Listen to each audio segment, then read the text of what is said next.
Kamu harus pulang, Duk. Ibu sama bapak sudah terlanjur janji sama orang. Suara ibu di ujung telepon. Janji apa tah, Bu? Tanya Wening.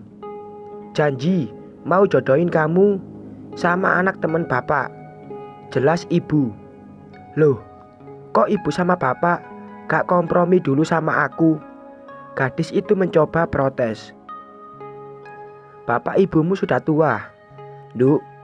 Nanti keburu bapak ibumu meninggal. Belum lihat kamu menikah. Suara ibunya terdengar memelas. Ya, Bu. Wening usahain.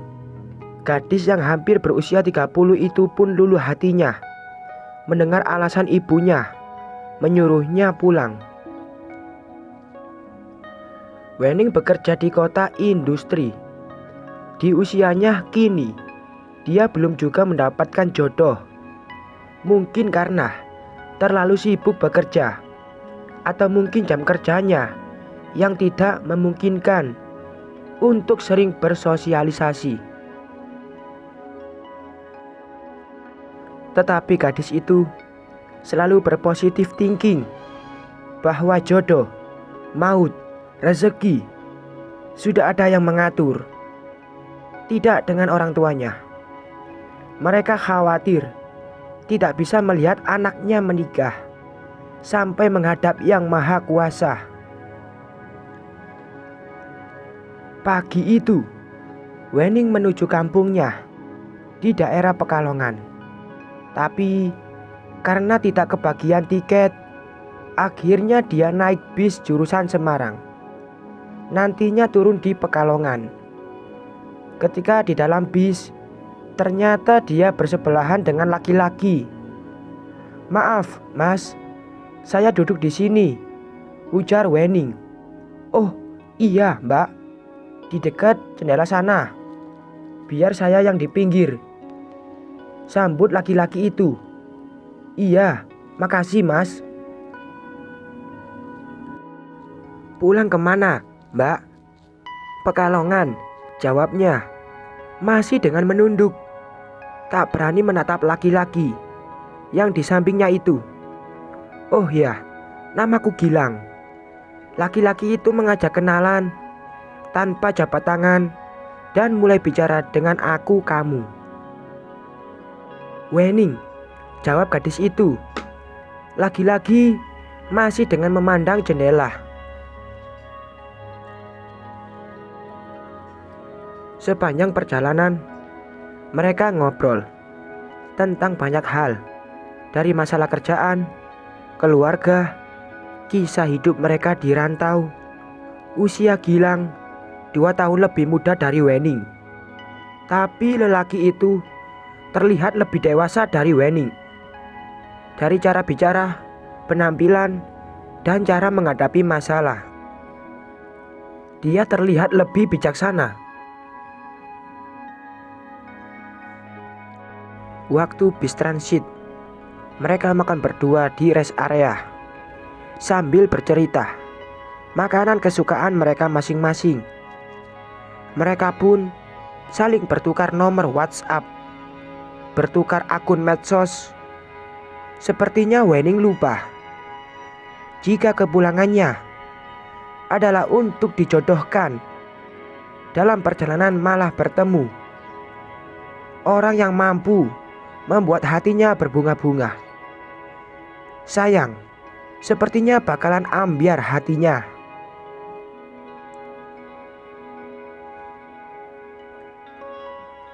Hingga sampai di Pekalongan, dia pamit sama Gilang dan mereka saling berjanji akan meneruskan silaturahmi ini. Becak, Pak, teriak Wening di pangkalan becak. Ya, Duk, tukang becak yang sudah agak tua terlihat langsung nyamperin Wening. Ke alamat ini ya, Pak. Iya, Duk, ujar Pak tua itu. Terlihat sumringah. Maklum, jarang dapat tarikan. Sesampainya di rumah, Wening langsung memberi kabar sama Gilang bahwa dia sudah sampai. Setelah bersih-bersih, mandi, Wening duduk bergabung dengan keluarganya yang memang sedang berkumpul. "Piye, Ning, kamu setuju kan?" tanya bapaknya. "Pak, Wening punya pilihan sendiri. Wening gak mau dijodohin, Pak," jawab Wening. "Mana? Kok gak pernah kamu kenalin ke bapak?"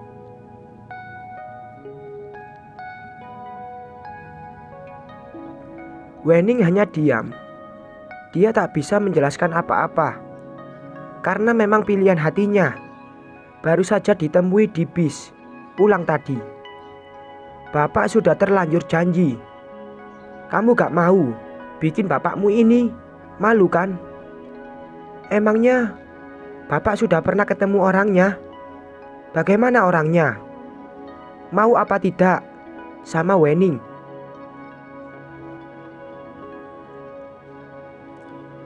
Insya Allah orangnya baik.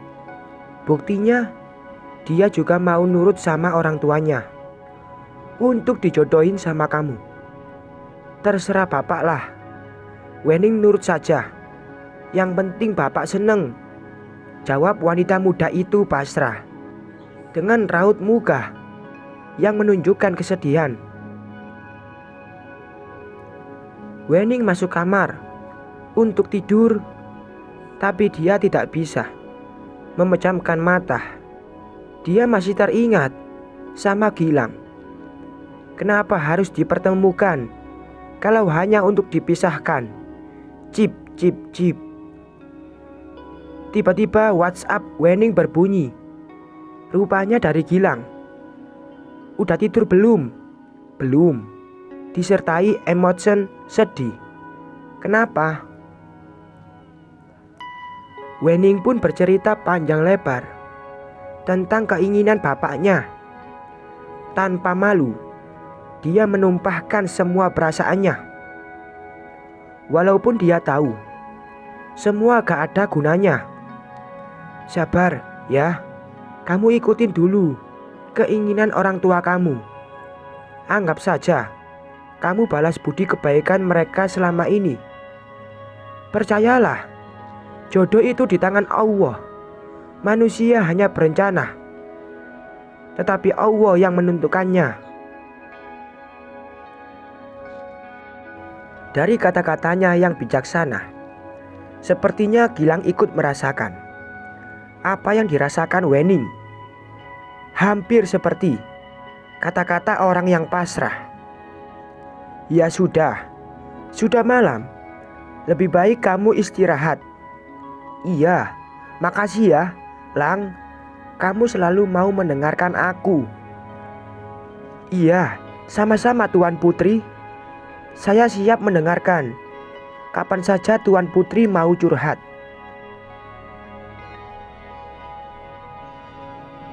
"Ih, apaan sih Tuan Putri segala? Ngeledek ya? Tuan Putri tua maksudnya. Gak tua kok, cuma berumur. Hihihi. Tapi tetap cantik kok. Soleha. Udah ngegombal terus. Aku mau tidur. Selamat bobok cantik. Semoga mimpi indah ya." Wening sedikit terhibur hatinya. Setelah chat dengan Gilang, dia pun tertidur dengan senyum masih mengembang di bibirnya. Pagi harinya, keluarga Wening minum teh di teras. "Bu, emangnya ibu juga setuju kalau saya dijodohin?" tanya gadis itu sama ibunya. "Ibu sih terserah bapak, Ning. Bapak sama ibu sudah tua.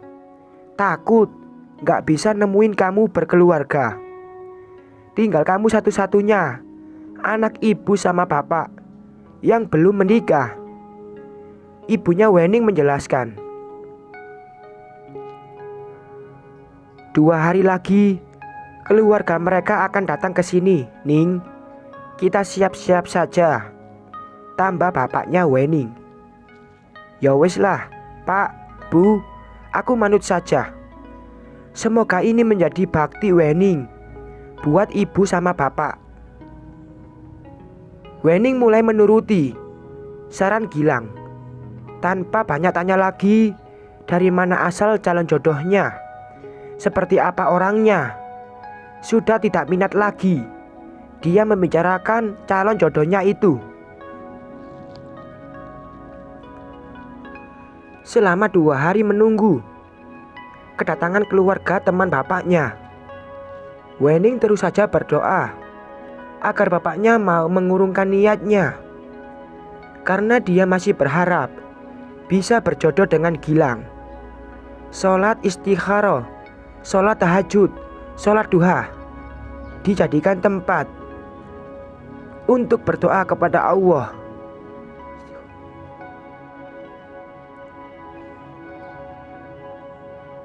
Ya Allah, Engkau maha tahu isi hatiku. Jika memang ini yang terbaik untukku dan keluargaku, maka mudahkanlah segala urusan kami. Jika tidak baik, tolong ubah pikiran bapakku. Doa Wening sepanjang hari. Chat-chat dengan Gilang pun malah makin sering. Padahal itu hanya akan menambah sakit hatinya nanti. Tapi setidaknya lelaki itu mampu memberi kekuatan untuk ikhlas menuruti kemauan orang tuanya. Hingga hari yang ditunggu-tunggu datang juga. Segala suguhan disajikan untuk menyambut calon jodoh Wening.